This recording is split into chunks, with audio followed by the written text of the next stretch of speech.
Assalamualaikum warahmatullahi wabarakatuh. Bismillah, alhamdulillah, alhamdulillahilladzi arsala sayyidina Muhammadan sallallahu alaihi wasallam. Asyhadu an la ilaha illallah wahdahu la syarikalah wa asyhadu anna Muhammadan abduhu wa rasuluhu la nabiyya wa la rasul ba'dah. Yang terhormat Ibu Kepala Sekolah SD Negeri Rawapu 03, yang kami hormati Bapak Ibu Guru SD Negeri Rawapu 03. Pertama-tama marilah kita panjatkan puji syukur kehadirat Allah Subhanahu wa taala, yang mana berkat rahmat dan hidayahnya kita semua dapat berkumpul dalam keadaan sehat walafiat. Salawat beserta salam selalu kita sanjungkan kepada baginda tercinta, yakni Habibana wa Nabiyana Nabi besar Muhammad sallallahu alaihi wasallam. Izin Bu Kepala, kami di sini saya Lapifah Admil Fauzia dengan Ibu Popon Kartika akan melaksanakan acara diseminasi budaya positif dalam rangka menyelesaikan tugas pendidikan guru penggerak modul 1.4 yaitu budaya positif. Acara marilah kita buka dengan bacaan basmalah bersama. Bismillahirrahmanirrahim. Untuk Espriki mangga maju ke payung Pak Heri, amah itu lemes. Bu Aisyah, Bu Yani berdampingan Bu Nia. Ayo Bu Tita berjajar di sini bersama saya. Maju, ayo Mbak Yani. Di sini aja Pak, di sini, madep sini. Ya, madep sini. Ya, berjajar, berjajar kita ice breaking. Ya, ayo Ibu, ikutan Bu. Ayo kita cepat-cepat. Nggak kelihatan ya, sama saya. Geser, geser, geser, nggak kelihatan. Geser, geser. Mari kita menangkap Eli. Peraturannya, Eli siapa? Iya. Peraturannya ketika saya nanti katakan Eli, tangan Bapak Ibu begini semua dong dulu. Tangannya begini dulu. Iya, iya, dua-duanya. Nggak apa. Mau ke sana lihat. Oh, boleh lihat ke sana deh Bapak Ibu, balik kanan. Oh. Oke. Geserin dulu ya. Bapak geserin silau katanya. Geserin dulu. Nah, ya gitu. Oke, ketika nanti ada kata Eli, Bapak Ibu harus menangkap telunjuk temannya yang sebelah kiri. Ah ya, jangan biar ribet, semua biar seru, ya. Oke, ya Bapak Ibu sudah siap menangkap Eli? Oke, sudah dipahami cara mainnya? Iya, oke, baiklah begini tidak apa-apa. Begini Pak Heri biar sesuai dengan pendidikan guru penggerak ke-11 ya. Oke.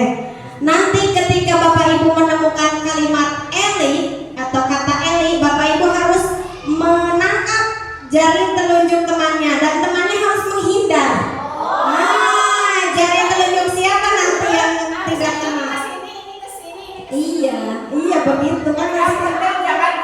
Iya, jangan tertangkap dan temannya berusaha menangkap si Eli itu. Iya, iya ke kanan ya, ke kanan. Ya, Pak Heri menangkap juga. Iya. Oke, siap? Enggak apa-apa, enggak nangkap.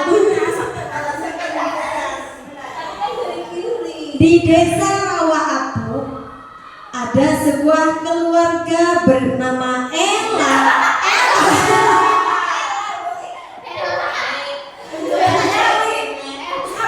Bernama Ella, Eli.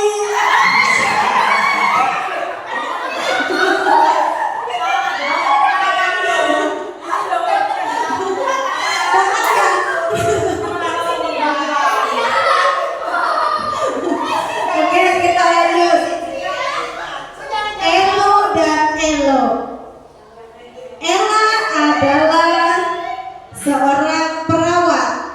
Suatu ketika dia menemukan Elo sedang bermain dengan Eli.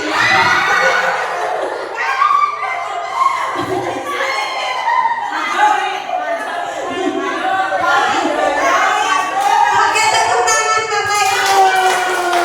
Ini bisa kita terapkan nanti di kelas ketika pembelajaran sudah di akhir. Kita bisa menggunakan cara seperti ini untuk membuat anak tidak jenuh dan mengantuk seperti itu. Terima kasih Bapak Ibu.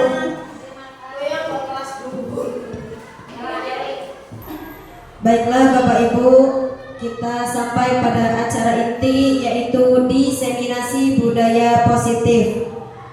Ini dalam melaksanakan tugas pendidikan guru penggerak calon guru penggerak angkatan 11 dari Kabupaten Cilacap. Tugas saya dan tugas Bu Popor Kartika. Seperti kita ketahui bahwa tadi diseminasi adalah penyampaian informasi, sedangkan budaya positif pasti sudah tidak asing lagi didengar oleh kita. Barangkali ada yang mau menjelaskan apa itu budaya positif, Bapak Ibu?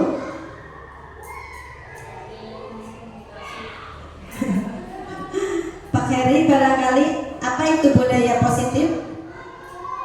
Budaya mungkin kurang lebihnya begini, budaya positif adalah budaya yang bisa berpengaruh terhadap kemajuan mental dan perilaku kita. Oke, terima kasih Pak Heri.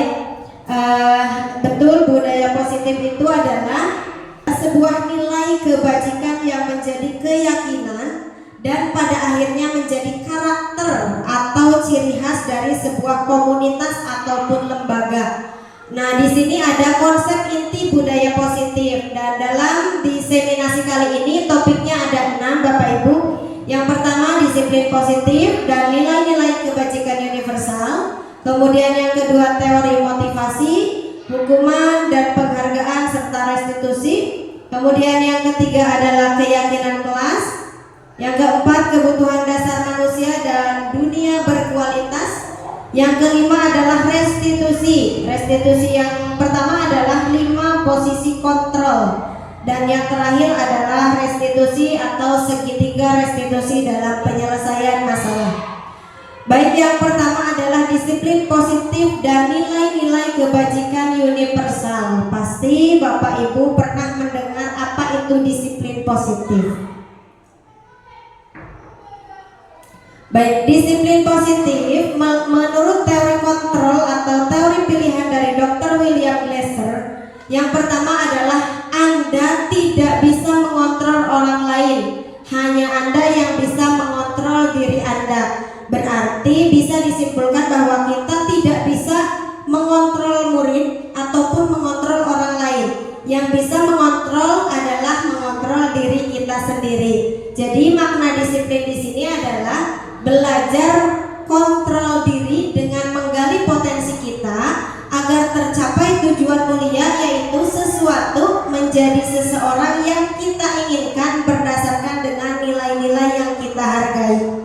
Kemudian yang kedua, semua perilaku memiliki tujuan. Perilaku apapun itu pasti memiliki tujuan. Dan di sini ada 3 teori motivasi. Yang pertama itu adalah untuk menghindari hukuman. Yang kedua untuk mendapatkan imbalan. Nah, teori motivasi ini yaitu berasal dari motivasi ekstrinsik atau dari luar. Sedangkan teori motivasi yang ketiga yaitu untuk menghargai diri sendiri, dan ini motivasi merupakan motivasi intrinsik atau dari dalam dirinya, bukan karena paksaan, bukan karena ancaman ataupun bukan karena hukuman. Dan teori inilah yang nanti akan menjadi nilai-nilai kebajikan universal yang bisa nanti dituangkan dalam keyakinan kelas. Untuk selanjutnya adalah model berpikir menang-menang, kolaborasi dan konsensus menciptakan pilihan-pilihan baru. Nah, di sini ada 5 posisi kontrol kita sebagai guru, Bapak Ibu. Sebagai pendidik itu ada atau memiliki 5 posisi kontrol. Yang pertama penghukum, yang kedua pembuat rasa bersalah, yang ketiga teman, yang keempat pemantau, dan yang kelima manajer. Menurut Bapak Ibu, kita sudah melakukan, sebagai pendidik sudah melakukan posisi kontrol yang manakah?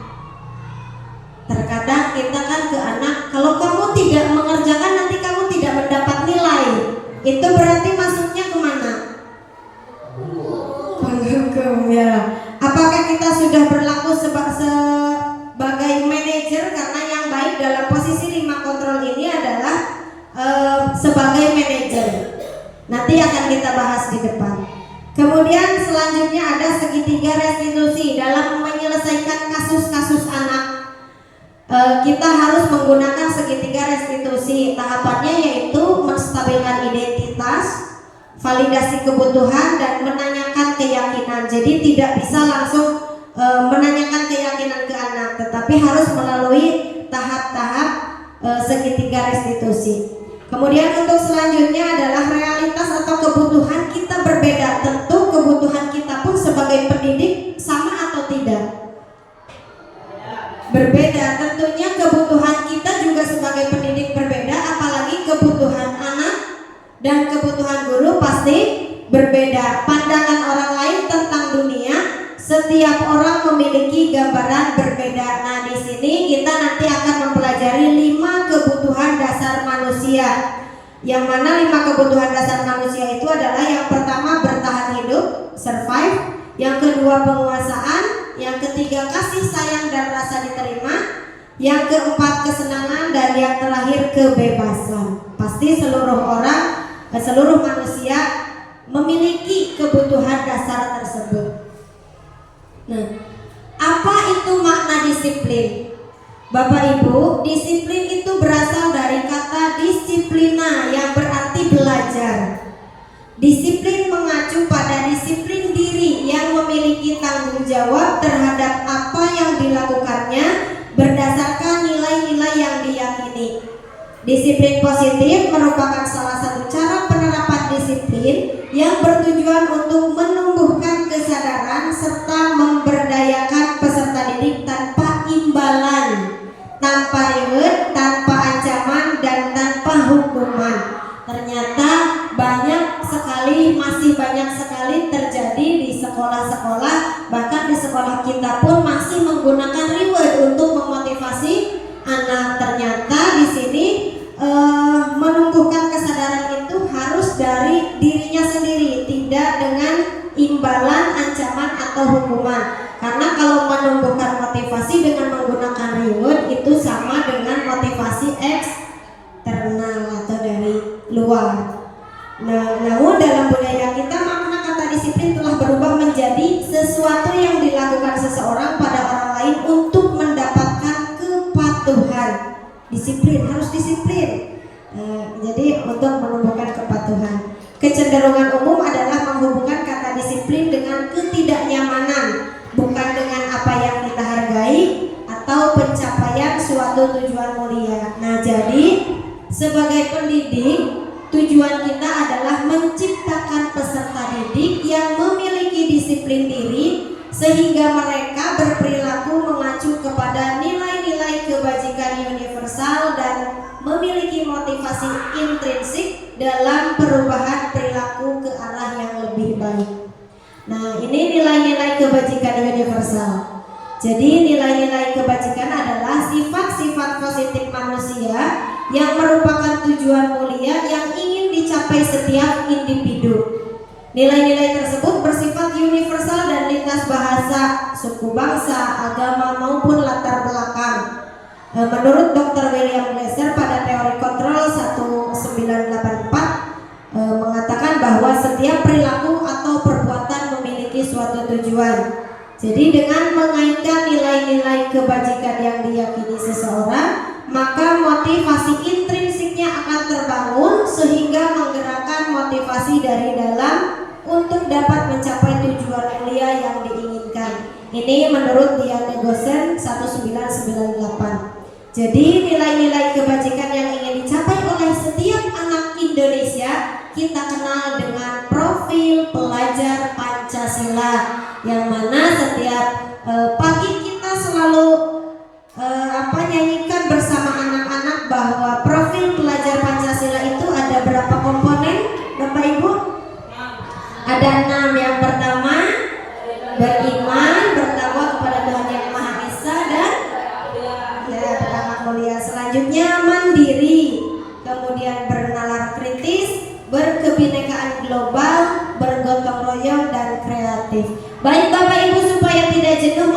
bernyanyi terlebih dahulu, menyanyikan profil pelajar Pancasila.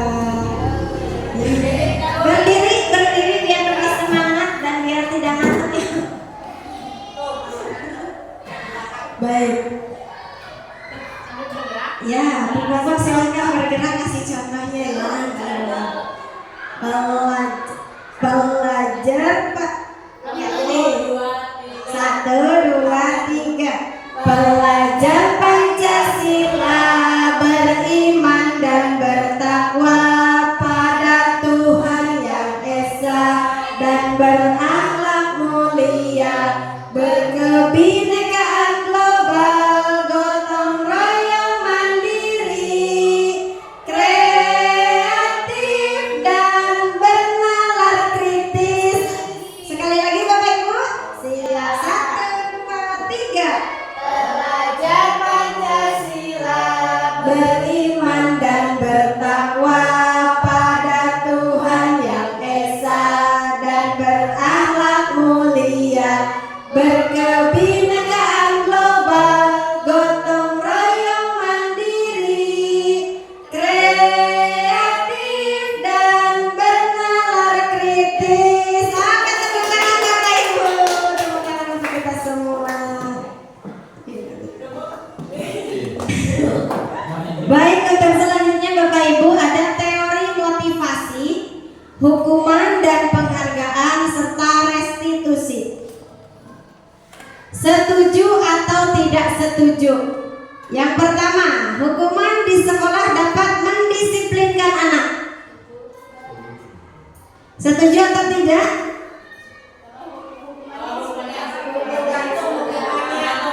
Tergantung hukumannya. Berarti setuju atau tidak setuju dulu? Setuju. Yang kedua, pemberian hukuman dengan hal positif seperti membaca atau membersihkan halaman sekolah dapat meningkatkan disiplin anak. Setuju. Yang ketiga, memberi penghargaan dapat meningkatkan motivasi belajar anak. Setuju. Oke, baik. Lanjut. Membuat anak merasa bersalah memberi dampak lebih ringan dibanding menghukum. Tidak setuju. Oke, lanjut. Tidak setuju ya. Baik. Teori motivasi perilaku manusia seperti kami katakan bahwa yang pertama adalah untuk menghindari ketidaknyamanan atau hukuman. Pertanyaannya begini, apa yang akan terjadi bila saya tidak melakukannya? Itu termasuk motivasi eksternal. Kemudian yang kedua, untuk mendapatkan imbalan dari orang lain atau dari institusi. Kalau dari hal ini berarti dari sekolah, mendapatkan imbalan dari sekolah. Apa yang akan saya dapatkan? Motivasinya berarti apa yang akan saya dapatkan apabila saya melakukannya. Itu juga termasuk motivasi eksternal. Kemudian yang ketiga adalah untuk menghargai diri sendiri. Motivasinya saya akan menjadi orang yang seperti apa bila saya melakukannya. Kira-kira menurut Bapak Ibu yang paling baik yang mana? Yang nomor 3, yaitu untuk menghargai diri sendiri. Dan betul, itu adalah motivasi internal atau tujuan disiplin positif. Nah, seperti kita ketahui menurut Ki Hajar Dewantara, yang namanya merdeka itu artinya tidak hanya terlepas dari perintah, akan tetapi juga cakap buat memerintah dirinya sendiri. Anak tidak perlu diperintah belajar. Kalau mereka sudah merdeka, anaknya sendiri yang akan belajar. Ki Hajar Dewantara diambil dari pemikiran konsepsi keteladanan sikap merdeka cetakan kelima tahun 2013 halaman 469. Baik, ini ada dihukum oleh penghargaan. Tadi ketika Bapak Ibu ditanya apakah memberikan penghargaan akan memunculkan motivasi, nah mari kita lihat bahwa penghargaan berlaku sama dengan hukuman, dalam arti meminta atau membujuk seseorang melakukan sesuatu untuk memenuhi suatu tujuan tertentu dari orang yang meminta atau membujuk. Ternyata di sini memberikan penghargaan itu sama dengan menghukum, sama dengan hukuman. Itu menurut Al-Fiqh 1993. Baik, bentuk program kebajikan atau apresiasi. Dalam memberikan apresiasi atau pengakuan perlu diingat beberapa hal Bapak Ibu. Yang pertama, beri dukungan secara khusus. Yang kedua, beri dukungan secara pribadi. Beri dukungan kepada semua murid bergantian. Yang keempat, beri pengakuan secara konsisten dan fokus pada proses. Nah ini, ketika dihukum oleh penghargaan, kalau anak diberikan penghargaan, pengaruh jangka pendek dan jangka panjang. Penghargaan sama dengan menghukum, penghargaan sama dengan mengurangi ketepatan, penghargaan tidak efektif. Yang pertama adalah penghargaan jangka pendek dan jangka panjang. Ini merusak hubungan, karena ketika kita memberikan motivasinya berupa reward atau hadiah, itu anak akan ketergantungan. Oh, kemarin si A ketika mendapat nilai 100 dikasih hadiah misalkan, atau ketika menjawab pertanyaan guru dikasih hadiah. Jadi anak akan terus ketergantungan dan itu akan merusak hubungan. Kemudian penghargaan sama dengan menghukum. Penghargaan menurunkan kualitas. Penghargaan juga mematikan kreativitas Bapak Ibu. Tadi kita setuju bahwa penghargaan itu menumbuhkan motivasi dan kreativitas. Ternyata di sini penghargaan itu mematikan kreativitas dan penghargaan mengurangi motivasi intrinsik. Jadi penghargaan merupakan motivasi yang berasal dari luar, bukan dari dalam dirinya sendiri. Contoh pengakuan atau apresiasi kebajikan di pembuka. Kemarin saya perhatikan nilai kebajikannya, rasa empatimu besar sekali. Itu terjadi pada situasi pada saat menolong murid baru di kelas. Kemudian saya menghargai nilai kebajikannya, kepedulian. Situasinya pada saat kamu membantu teman-temanmu di tugas kelompok. Kemudian terima kasih untuk nilai kebajikannya, rasa tanggung jawabmu pada saat kamu memungut kertas-kertas yang berserakan di lantai. Nah ini coba Bapak Ibu kita amati bersama. Tindakan guru meminta anak mencatat 100 kali di dalam buku kalimatnya saya tidak akan terlambat lagi karena anak terlambat ke sekolah. Itu merupakan hukuman atau konsekuensi? Hukuman, kita catat dulu ya, hukuman. Kemudian yang kedua, lari mengelilingi lapangan basket 2 kali karena terlambat hadir di sekolah. Hukuman. Murid diminta untuk push up 15 kali karena tidak menggunakan masker ke sekolah. Hukuman. Mengganti kertas tugas teman yang telah dicoret-coret. Oke, lanjut. Membersihkan tumpahan air di meja tulis karena tersenggol pada saat belajar. Murid disuruh untuk mengenakan sepatu seharian karena tidak mengenakan sepatu hitam. Ini disuruh untuk melepas. Murid disuruh untuk melepas atau tidak mengenakan sepatu seharian di sekolah karena tidak menggunakan sepatu hitam. Hukuman. Baik. Lari mengelilingi lapangan basket 2 kali karena terlambat 10 menit untuk pelajaran PJOK. Hukuman atau konsekuensi? Baik, kita coba lihat.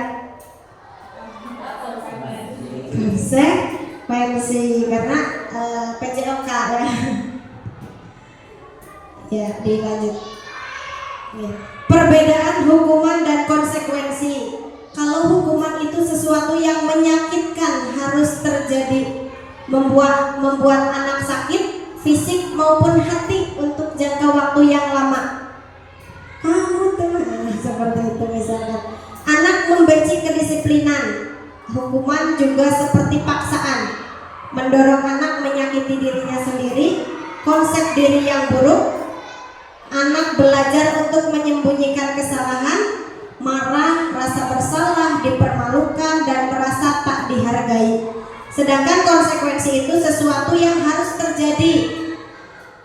Kemudian yang kedua, membuat anak merasa tidak nyaman dalam jangka waktu yang pendek.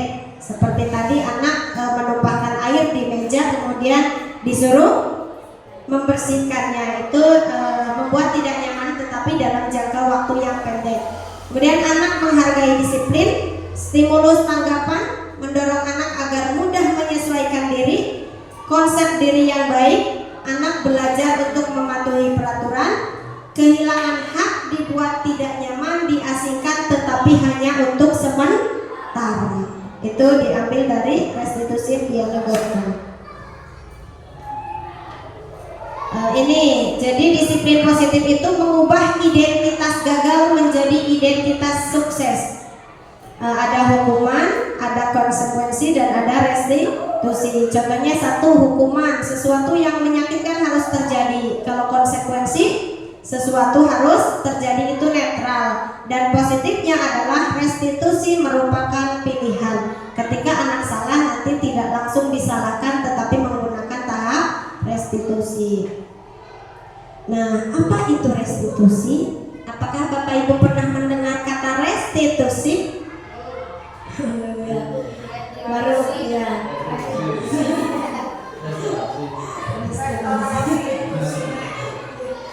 Restitusi itu Bapak Ibu proses menciptakan kondisi bagi murid untuk memperbaiki kesalahan mereka sehingga mereka bisa kembali pada kelompok mereka dengan karakter yang lebih kuat.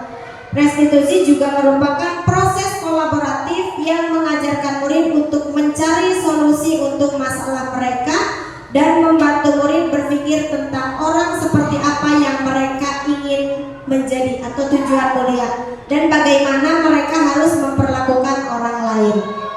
Menurut Gosen 2004. Ciri-ciri restitusi 9 ciri restitusi. 1. Restitusi itu bukan untuk menebus kesalahan tetapi untuk belajar dari kesalahan. Kemudian yang kedua, memperbaiki hubungan.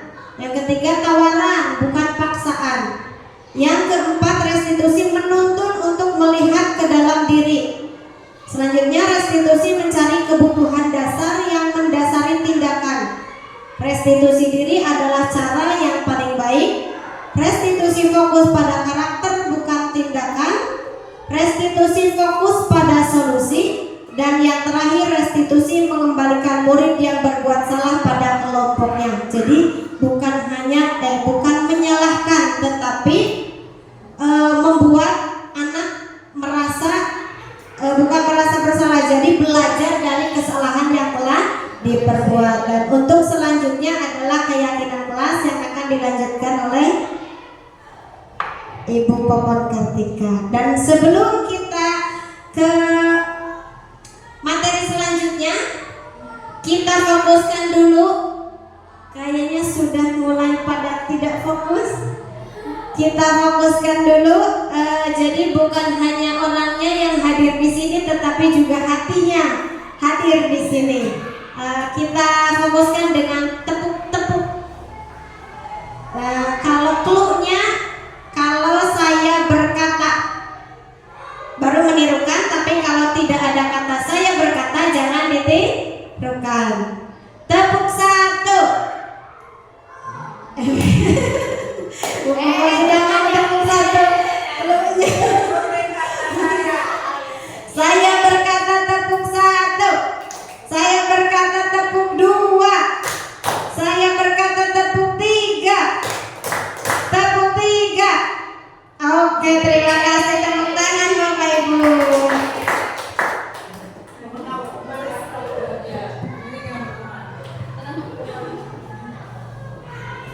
Ya, terima kasih kepada Bu Lala yang telah menyampaikan materinya yang sangat baik. Kemudian giliran saya yang Bu, Pak, tapi saya agak belibet, mohon maaf ya. Selanjutnya keyakinan kelas. Mengapa tidak peraturan saja? Mengapa harus keyakinan kelas? Mengapa kita memiliki peraturan harus menggunakan helm bila mengendarai kendaraan roda 2? Coba kenapa? Keselamatan. Mengapa kita memiliki peraturan 3M? Menggunakan masker, mencuci tangan, dan menjaga jarak 1,5 meter. Kenapa? COVID. Berarti untuk menjaga kesehatan juga. Mengapa kita memiliki peraturan harus datang tepat waktu pada saat mengikuti pelatihan? Disiplin. Pinter Bu Yani, hore. 100. Untuk mendukung motivasi intrinsik, kembali ke nilai-nilai keyakinan lebih menggerakkan seseorang dibandingkan mengikuti serangkaian peraturan. Jadi dari peraturan kelas sebelumnya kan kalau murid baru masuk ya, kita mulai dengan kelas yang baru. Sebelumnya kita membuat dulu peraturan kelas. Tetapi peraturan kelas ini harus kita buat sesuai dengan kemauan murid, kemauan anak. Jadi kita bermusyawarah dengan anak. Ayo, kira-kira peraturan kelas yang akan kita lakukan selama 1 tahun ini apa aja? Ya, disepakati oleh murid. Jadi ketika murid melanggar aturan, kita bisa mengembalikan ke murid. Lah, kenapa kamu membuat peraturan? Kan tahu kita konsekuensinya. Misalnya kemarin saja saya mendapati murid saya makan di kelas. Dia udah tahu konsekuensinya. Kenapa kamu makan di kelas? Boleh nggak makan di kelas? Nggak boleh Bu. Terus gimana dong? Kenapa nggak boleh makan di kelas? Karena banyak nyamuk nanti. Terus atau makanannya nanti tumpah-tumpah. Kan jadi mengotori buku, lantai, kayak gitu. Jadi itu peraturan kelas ya, peraturan kelas dulu. Setelah peraturan kelas menjadi keyakinan kelas. Kalau keyakinan kelas berarti itu udah yakin ya, udah dari hati anak. Sehingga kalau sudah keyakinan kelas, kemudian kalau anak melanggar, kita bisa mengembalikan ke anak apa yang harus dia perbuat kalau dia melanggar keyakinan kelas ya. Jadi begitu dulu aturannya, peraturan kelas dulu. Setelah peraturan kelas disepakati oleh anak-anak menjadi keyakinan kelas sehingga menjadikan budaya positif. Nah, sekarang ada soal nih. Peraturannya selalu kembalikan buku ke tempatnya.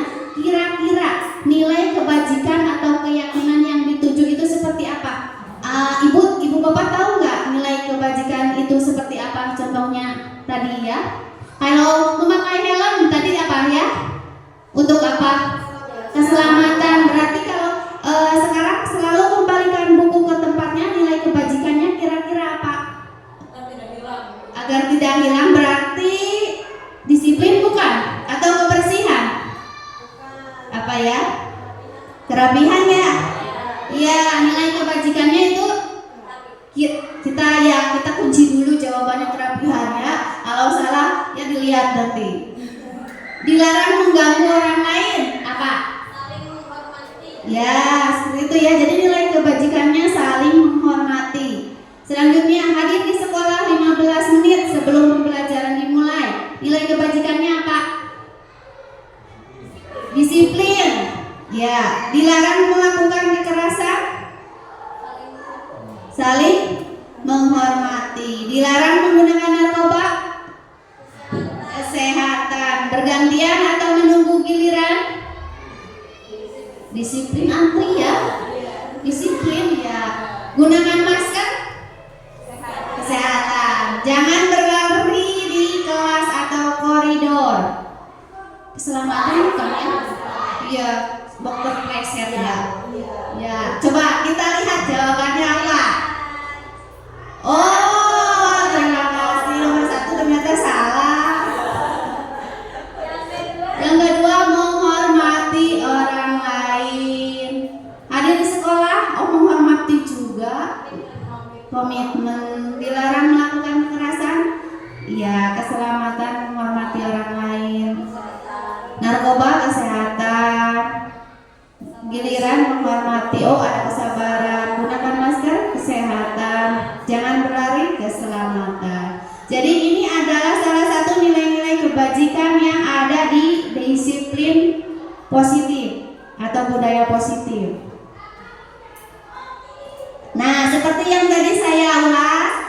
dari peraturan kelas dulu menjadi keyakinan kelas. Kalau sudah menjadi keyakinan kelas akan terbentuk lingkungan yang positif. Setelah terbentuk lingkungan yang positif akan menjadi budaya positif. Maka dalam merumuskan peraturan kelas seperti yang tadi saya ungkapkan harus melibatkan murid ya, supaya apa ya? Supaya ada rasa tanggung jawab, kesepakatan di ibu betul. Gitu. Nah, yang mana yang merupakan keyakinan kelas? Kira-kira ini apa? Oh, ada poster apa ya, Bu? Iya, kalau kira-kira posternya seperti ini gimana ya? Yang pertama datang tepat waktu, mengucapkan salam. Sebenarnya ini betul ya. Poster ini betul, tapi apakah kesepakatan kelas yang kita buat itu misalnya harus kita order di Shopee ya? Enggak ya, alangkah baiknya kalau kesepakatan kelas ini harus dibuat oleh gurunya, dengan murid-muridnya supaya ada rasa tanggung jawab muridnya sendiri. Kalau ini bagus, tapi kalau disimpan di kelas 1 kayaknya gimana gitu ya? Iya, terlalu rame apa? Nggak tahu lah ya. Jadi intinya kalau kesepakatan kelas itu harus kita buat sendiri. Kita kan udah pinter tuh. Banyak yang sudah pintar menggunakan Canva ya, terutama Bu Aisyah, ahli IT. Ya, lanjut. Ini apa? Ya, peraturan. Oh ya tadi ya. Ya, lanjut ya. Sampai sini ada pertanyaan nggak tentang peraturan kelas atau keyakinan kelas? Agak ada. Ayo lanjut. Kebutuhan dasar manusia dan dunia berkualitas. Kebutuhan dasar manusia ini terdiri dari, ini bertahan hidup yang pertama. Karena setengah 12 hampir menuju makan siang, berarti kebutuhan kebutuhan bertahan hidup harus terpenuhi. Apa itu ya? Makan dan minum. Ya, kemudian ini ada yang masih tidak punya nih, kasih sayang dan rasa diterima. Kasih sayang. Ya, siapa ya? Ternyata kita butuhkan kasih sayang. Iya, butuh banget. Kebutuhan dasar. Iya. Kemudian penguasaan ingin berkuasa, ingin jadi pemimpin, seperti itu. Kebebasan, bebas ya, bebas melakukan apa saja kita butuh, meskipun tapi ya harus ada tata tertib. Kesenangan tentu saja, kesenangan kita butuhkan. Begitu juga dengan dia anak-anak juga sama ya, kebutuhannya ada tercangkup dalam 5 ini sama semuanya. Tapi apakah kebutuhan kita bersama enggak? Tidak ya. Ada yang butuh kasih sayang, ada yang butuh aku butuh kebutuhan hidup, bertahan hidup.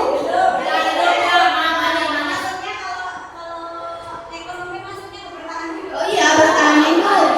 Saya butuh sekali itu nomor 1 bawahnya ya, makanya saya absen dari awal. Ya, lanjut. Nah, ini penjelasan tentang kebutuhan dasar manusia. Perilaku siswa memukul teman yang menghinanya, berarti kebutuhannya apa? Kekuasaan atau penguasaan kalau tadi ya. Pertanyaannya, untuk menangani perilaku siswa yang seperti ini, apakah ada cara untuk memenuhi kebutuhan kekuasaan tanpa melakukan kekerasan? Jadi ke anak itu tidak jangan kita menghakimi, kamu ini gimana ya gitu. Tapi kita tanya dulu, apa nggak ada cara lain selain kamu menggunakan kekerasan seperti itu? Kalau seperti ini kasusnya, berarti anak ini harus kita jadikan apa ya di kelas, karena dia butuh kekuasaan. Ya betul bunyinya. Ya, lanjut Bu. Kemudian perilakunya menyebarkan gosip. Nah, ini kayaknya kalau kelas 1 kagak ada yang kayak gini ya. Kelas 5 dan oh ya, kalau gurunya ya pasti. Ya gosip. Ya. Berarti yang suka menggosip butuhnya apa itu?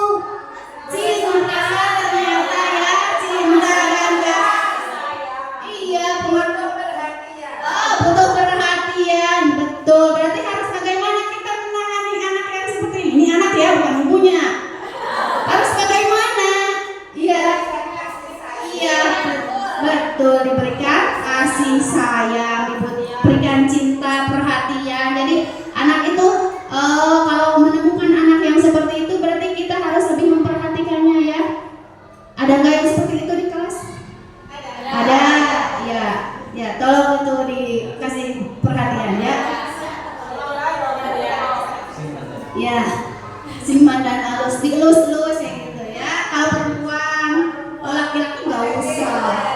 Pak Heri ya, bagian Pak Heri ke laki-laki ya, guru BB-nya dari Gelora Waktu 3 Pak Heri, khusus laki-laki. Selanjutnya, perilaku siswa menjatuhkan teman saat sedang berjalan di lorong sekolah. Kebutuhannya adalah kesenangan. Kalau hanya bercanda ya kesenangan. Kemudian apa yang harus kita lakukan? Apakah ada cara untuk memenuhi kebutuhan senang tanpa menyakiti orang lain?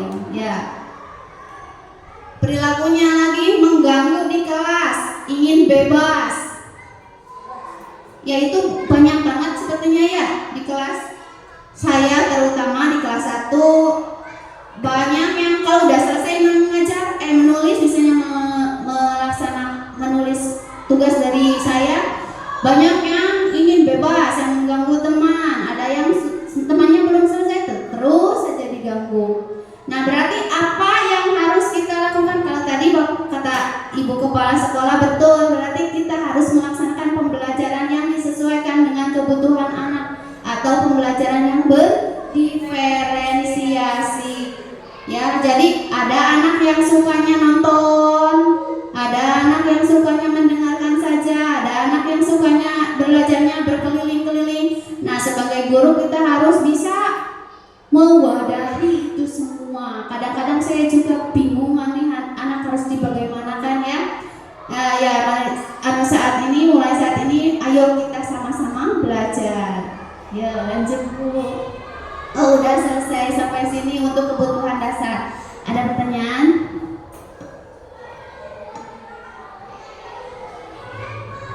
Ya, lanjut ke 5 posisi kontrol. Ya, siap. Hati-hati huruf R-nya jangan sampai ya. Oke. Ya.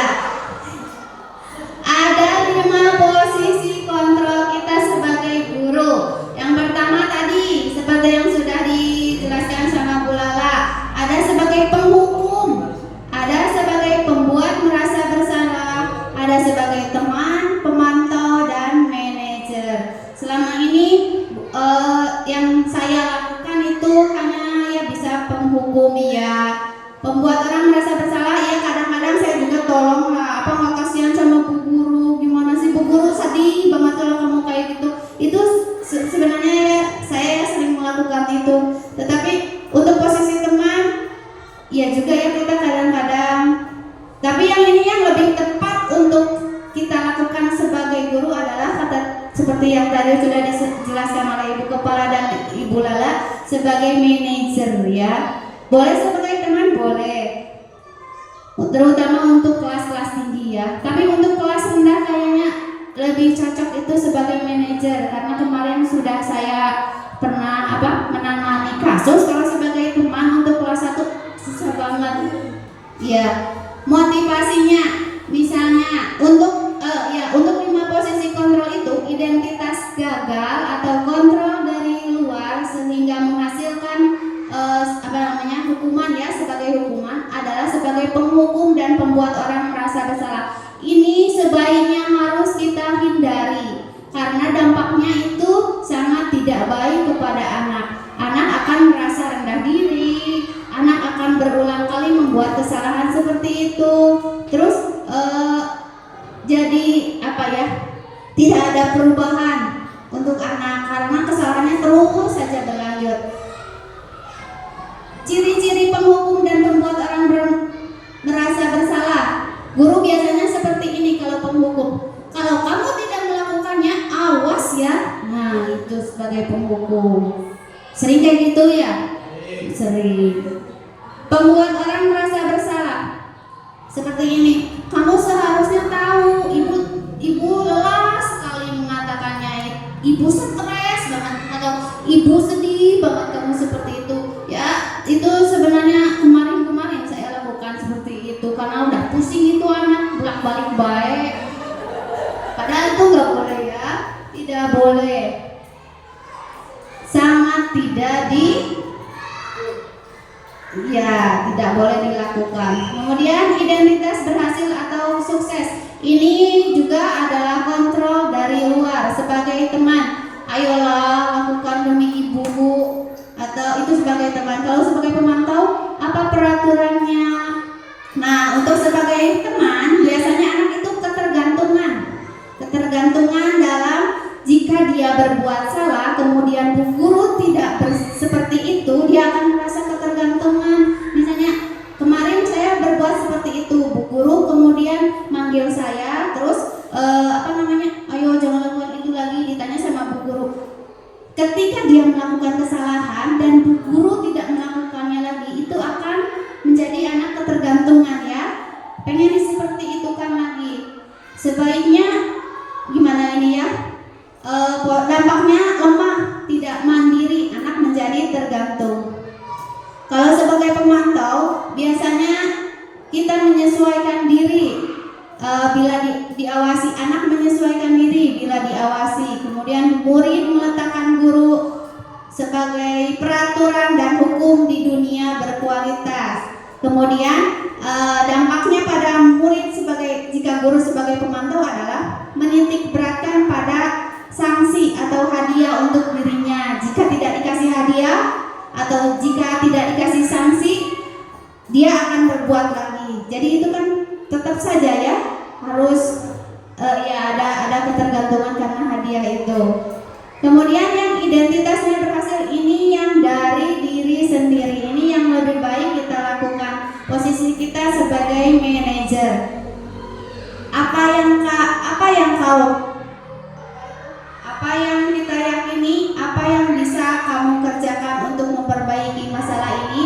Jadi di posisi manajer ini, guru menitik beratkan kepada penyelesaian masalah oleh anak sendiri, bukan guru mencarikan solusi, tetapi murid yang berpikir sendiri, kira-kira jika saya seperti ini solusinya harus bagaimana. Jika saya datang terlambat ke sekolah, solusinya bagaimana? Oh, berarti saya harus bangun lebih awal. Caranya bagaimana? Saya tidak boleh tidur terlalu malam. Jadi itu posisi kontrol sebagai manajer. Guru harus memberikan solusi.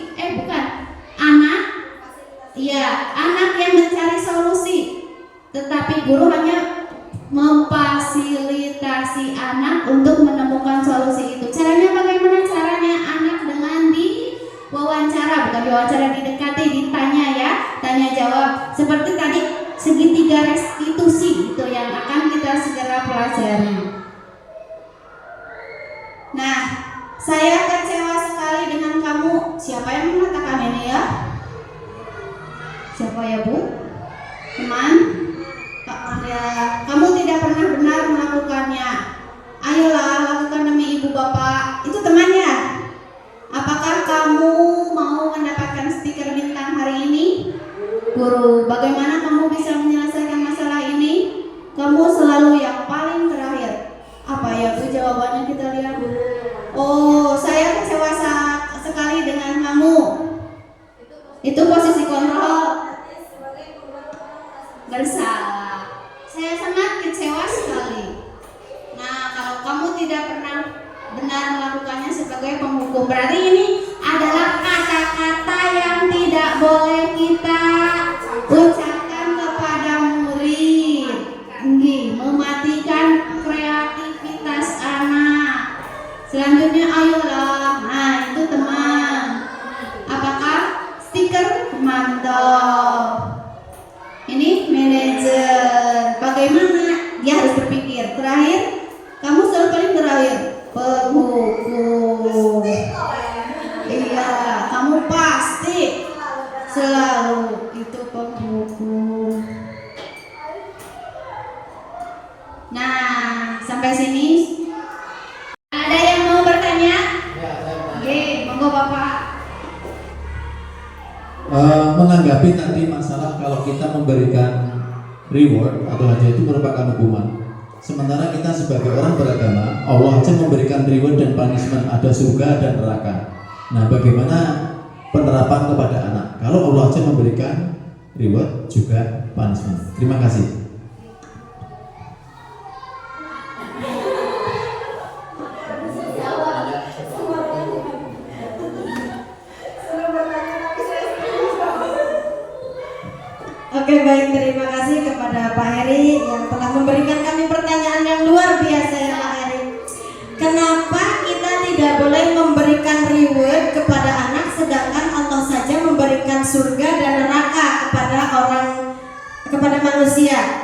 begitu. Mungkin Pak di sini bukan tidak boleh memberikan reward, tetapi tidak boleh berlebihan memberikan reward, sehingga reward itu nanti bisa membuat anak ketergantungan terhadap motivasi eksternal, Pak.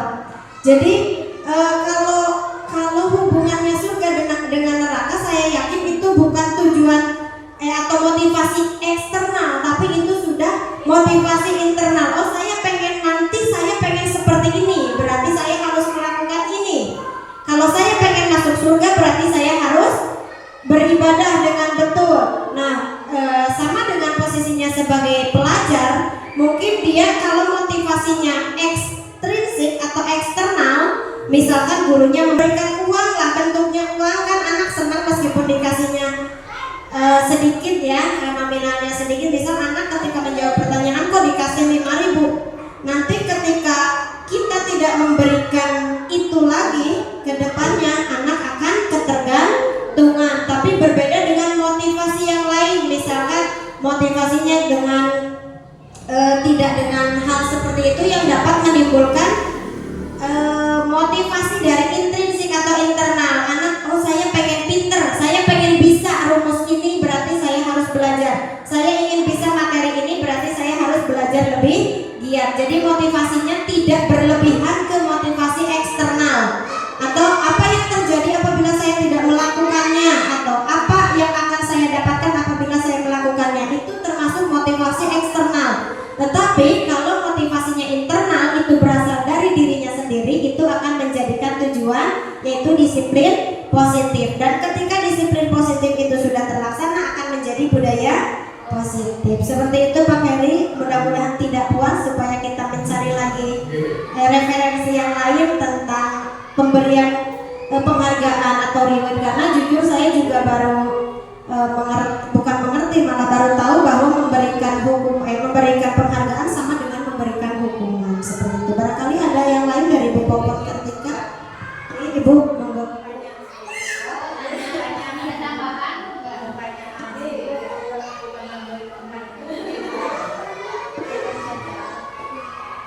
Menurut saya pribadi, dulu saya sebagai murid ya, itu kalau kita diberi hadiah, itu kita rasanya bangga sekali, senang.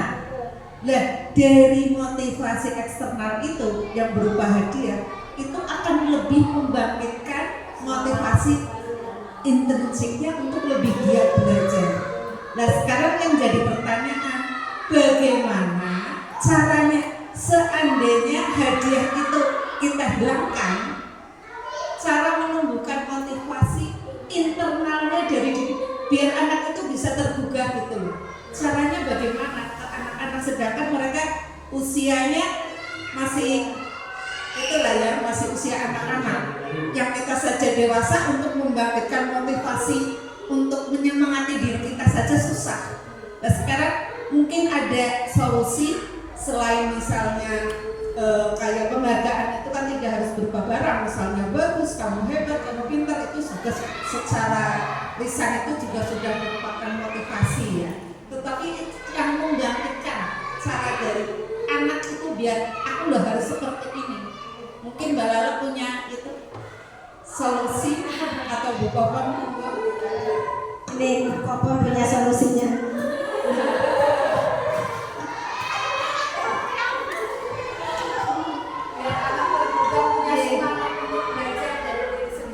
Ya, nah ini belajar saja ya. Sebenarnya juga saya agak bingung juga ya. Tetapi biasanya begini, ya mungkin kalau kita memberikan penghargaan boleh, tetapi supaya anak itu lebih bersemangat, kita boleh memberikan penghargaan, tetapi secara menyeluruh. Tidak setiap anak yang hebat, anak yang bisa mengerjakan, oh kamu hebat, itu contoh nih Tita misalnya ya. Jadi kan, kok kayak gitu ya, aku gimana minder ya kayak gitu. Enggak, tetapi kita berikan penghargaan secara menyeluruh, setiap kelas, setiap anak kita berikan penghargaan. Jadi tidak ada yang merasa tersaingi, tidak ada yang merasa lebih bangga seperti itu, tidak ada yang minder, tidak ada ibu ya. Ya kayak gitu, sombong karena saya sudah diberi penghargaan nih, kayak gitu ya. Jadi berikan dukungan secara menyeluruh setiap anak, meskipun dia salah, meskipun dia kurang misalnya, berikan penghargaan, tidak dibeda-bedakan yang berhasil atau yang tidak berhasil. Kemudian berikan pengakuannya secara konsisten, ya. Jangan hari ini ketika dia melakukan melakukan prestasi, ya, memberikan prestasi misalnya hari ini dipuji, diberi penghargaan, bagus kayak gitu ya. Besok enggak ya. Jadi harus konsisten. Kemudian ada lagi, kalau kata Bapak Praksil saya seperti ini, memang di dalam restitusi itu tidak ada penghargaan, tidak ada kata bagus, hebat, tidak ada. Tetapi alangkah baiknya kalau kita misalnya kita buat kesepakatan kelas dulu, kita kasih bintang, dikasih bintang kan, setiap anak yang mengerjakan misalnya setiap anak yang datang tepat waktu kita beri bintang 1. Kalau tidak dia terlambat datang, tidak punya bintang, berarti setiap dalam 1 bulan anak itu mengumpulkan berapa bintang.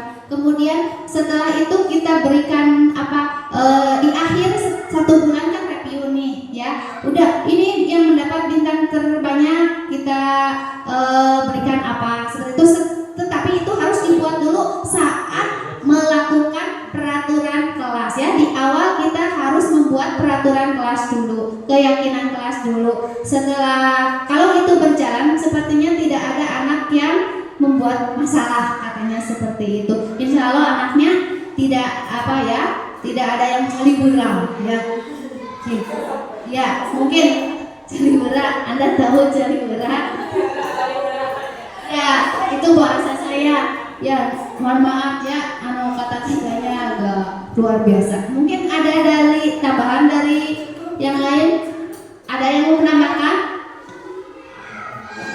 Bunia, Bu Aisyah, cukup Pak Heri, Bunia, udahlah. Mbak Yeni, udah. Ibu bagaimana Ibu? Mungkin karena saya keterbatasan ilmu dan pengalaman dari saya, nanti saya tanyakan lagi ke Bapak Pasilnya atau ke PPP saya. Gitu. Mungkin intinya seperti ini kesimpulannya ya. Untuk membangkitkan motivasi intrinsik dari anak, itu ya tetap harus dari motivasi eksternal. Itu tetap ada, walaupun itu cuma berupa pujian atau apa seperti itu. Untuk menyemangati, karena kalau tanpa motivasi hidup kita juga akan loyo ya. Seperti itu. Tetap harus ada dorongan dari luar supaya kita bisa bangkit untuk menunjukkan ini loh aku bisa seperti ini, aku bisa berprestasi. Jadi motivasi ya intinya saling mendukung, saling berkaitan. Tidak bisa internal berdiri muncul dengan sendirinya, itu tidak bisa. Kayak misalnya saya sebagai misalnya kepala sekolah di sini misalnya, saya pengen sekolah ini seperti ini. Oh berarti kan saya ada tantangan dari luar ini loh. Oh ini seperti ini nanti saya akan seperti itu. Jadi harus ada masukan dulu dari luar supaya terdorong untuk bisa membangkitkan, memunculkan keinginan saya. Saya ingin jadi seperti apa. Jadi harus tetap ada rangsangan dari luar seperti itu. Dirangsang dulu biar bisa keluar. Ya kan?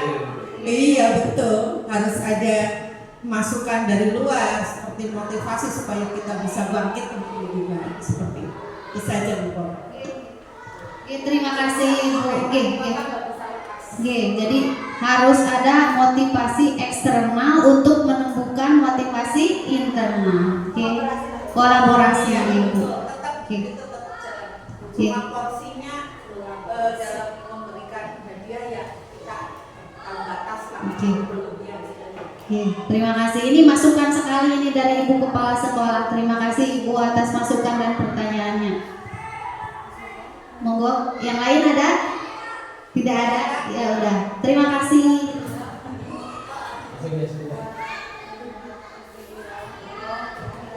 Gak apa-apa. menang apa? Baik Bapak Ibu, sebelum kita akhiri kita refleksi apa ya, bukan refleksi ya.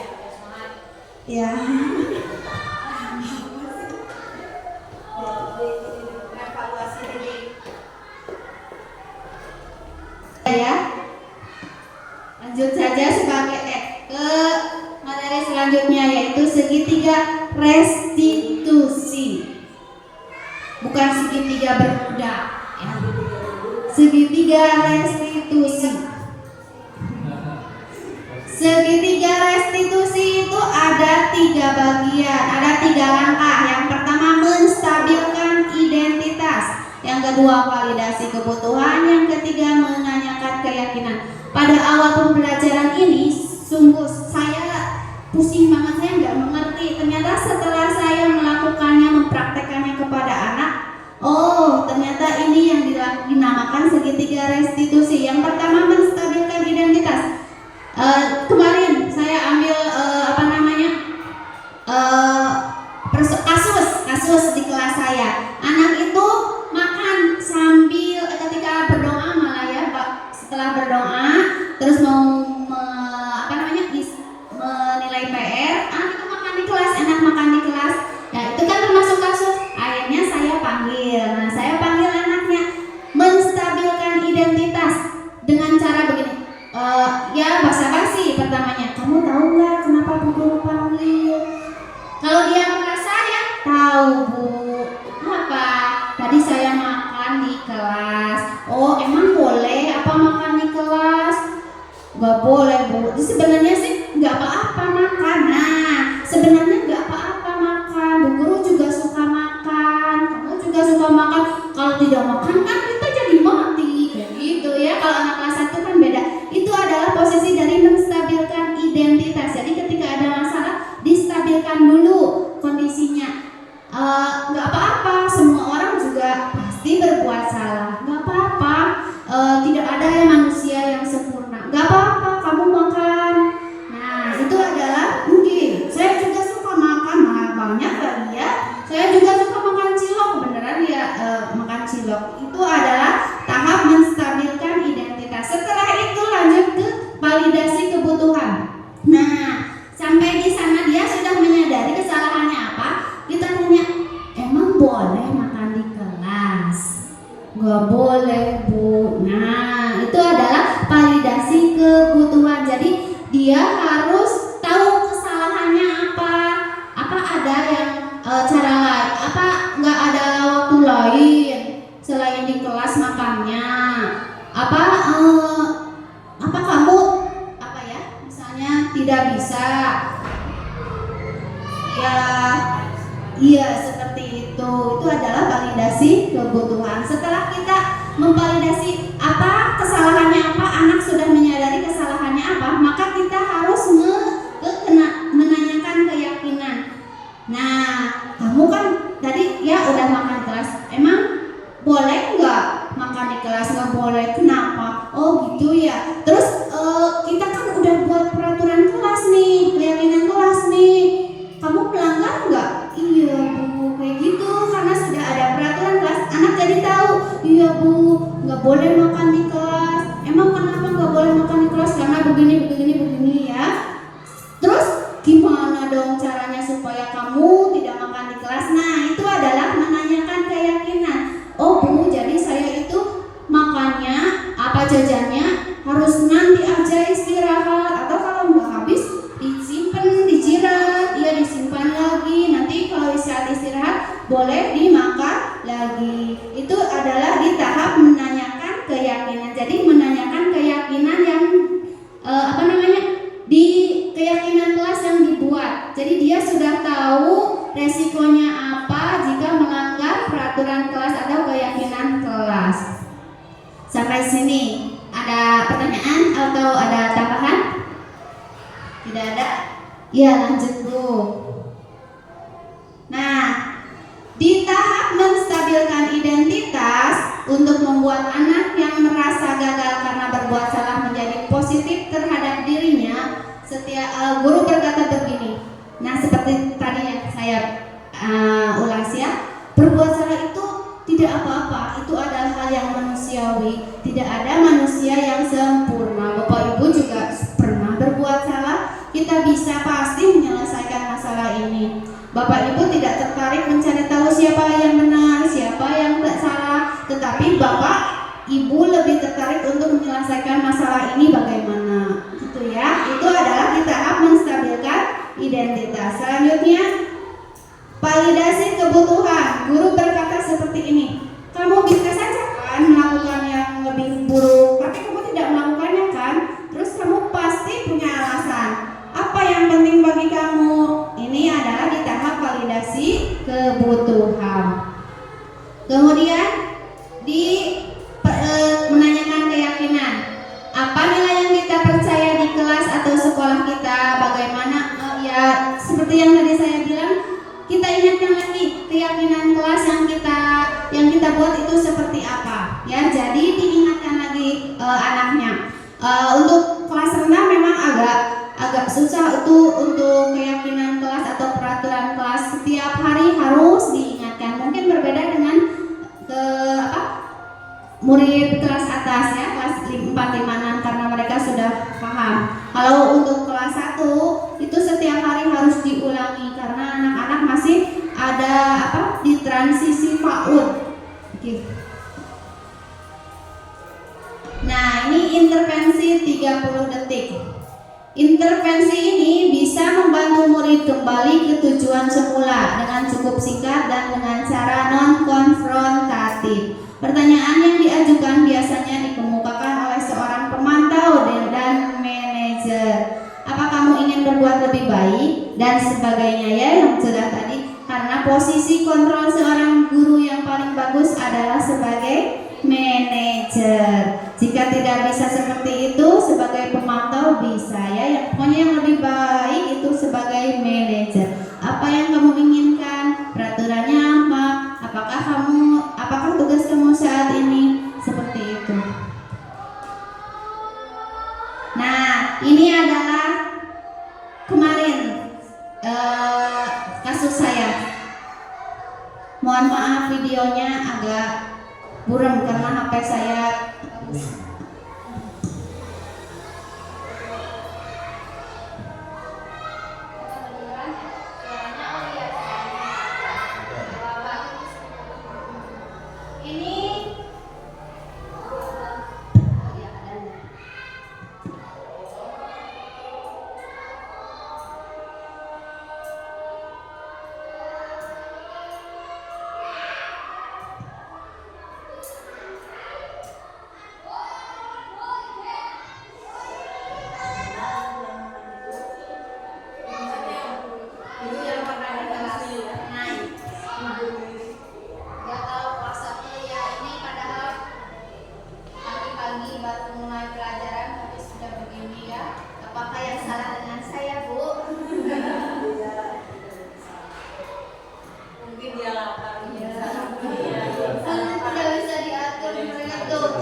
itu adalah ini dari beberapa restitusi. Gak keluar suaranya ya. Kita tanya ya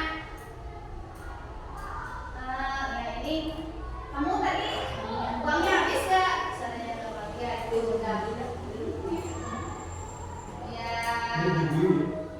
Kemudian menstabilkan identitas. Oke. Di posisi ini saya tanya, Nay, tadi kenapa makan di kelas seperti itu ya? Oh iya Bu, tadi saya makan di kelas karena tadi nggak habis jajannya, udah keburu bel, eman-eman Bu. Oh gitu, boleh nggak seperti itu? Kayak gitu, itu memvalidasi tindakan yang salah. Videonya nggak ada suaranya, ini lanjut aja Bu. Terus, nah ini validasi tindakan yang salah. Mohon maaf ya, wajah saya nggak kelihatan itu. Harusnya kelihatan ya. Disensor. Ini menanyakan keyakinan. Ya, jadi gimana dong supaya naik gak makin lagi di kelas? Ya kayak gitu, katanya, oh ya Bu, saya harus jajannya nanti aja sebenarnya. Iya. Terus gimana lagi? Dikira ya nih. Nah, ini adalah tanggapan dari siswa. Mohon maaf goyang-goyang lagi. Tapi saya goyang-goyang terus. Iya, ini salah satu kasus yang saya tangani. Coba kasus yang dari Bu Lala. Tapi ya alhamdulillah, ya sementara ini dia tidak makanan di kelas.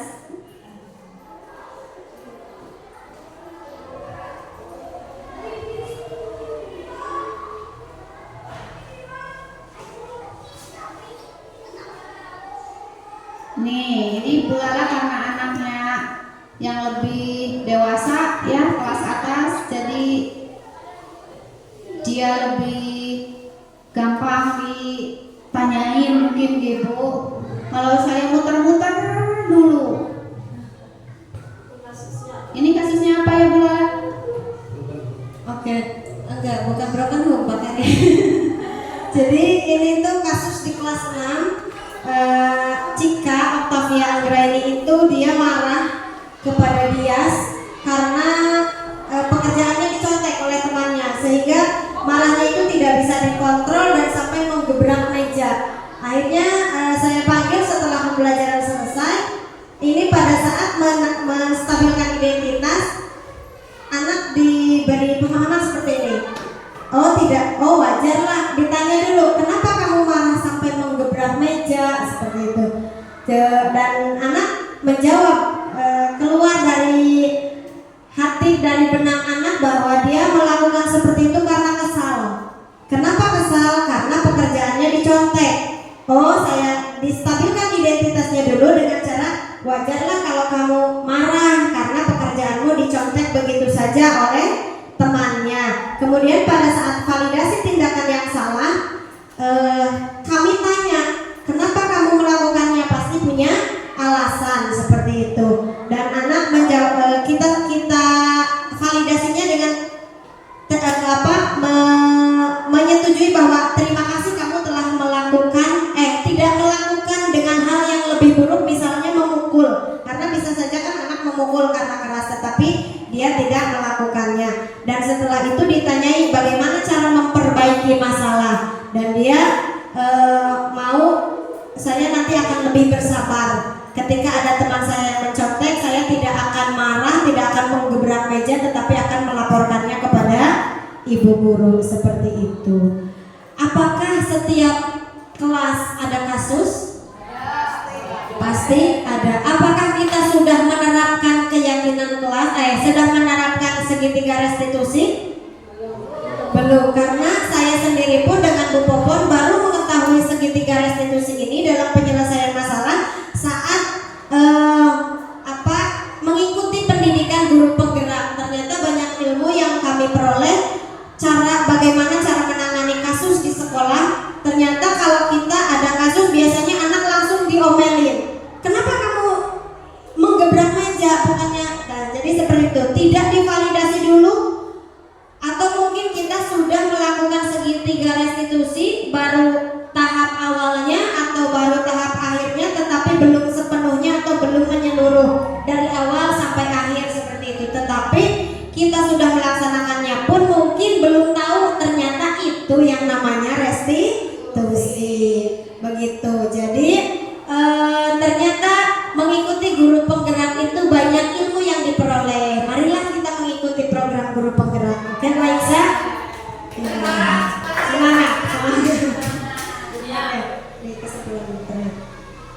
Baik, jadi kesimpulannya dalam penerapan program disiplin positif, hendaknya guru memiliki standar kepribadian, profesional dan sosial yang baik, di mana guru merefleksi dirinya dalam posisi kontrol saat ini.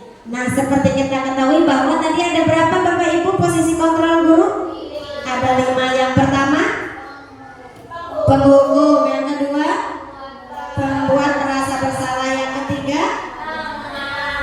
teman. Yang keempat, pemantau. Dan yang kelima, manajer. Jadi bagaimana perjalanan dirinya sebagai among atau manajer yang menuntun murid-muridnya menjadi insan yang mandiri, merdeka dan bertanggung jawab.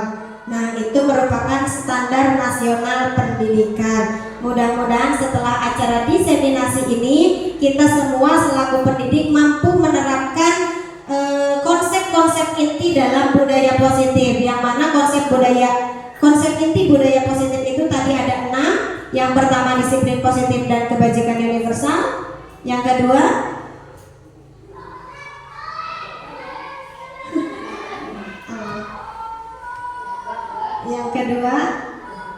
baru tadi udah lupa ya Bu. Teori motivasi, hukuman dan penghargaan serta restitusi, yang mana kita sudah terbiasa untuk memberikan penghargaan kepada anak. Karena yang seperti saya ketahui juga dulu ketika kuliah, berikan anak itu reward. Ternyata sekarang ketemu bahwa memberikan reward atau penghargaan sama dengan hukuman.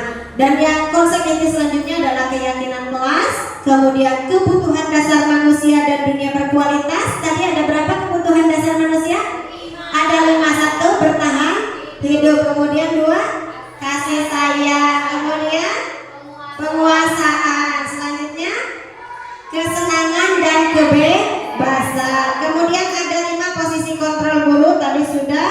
Dan selanjutnya adalah restitusi atau segitiga restitusi dalam penyelesaian masalah. Tadi dalam penyelesaian masalah ada segitiga, berarti ada 3. Yang pertama adalah menstabilkan identitas. Yang kedua, validasi tindakan yang salah atau validasi kebutuhan.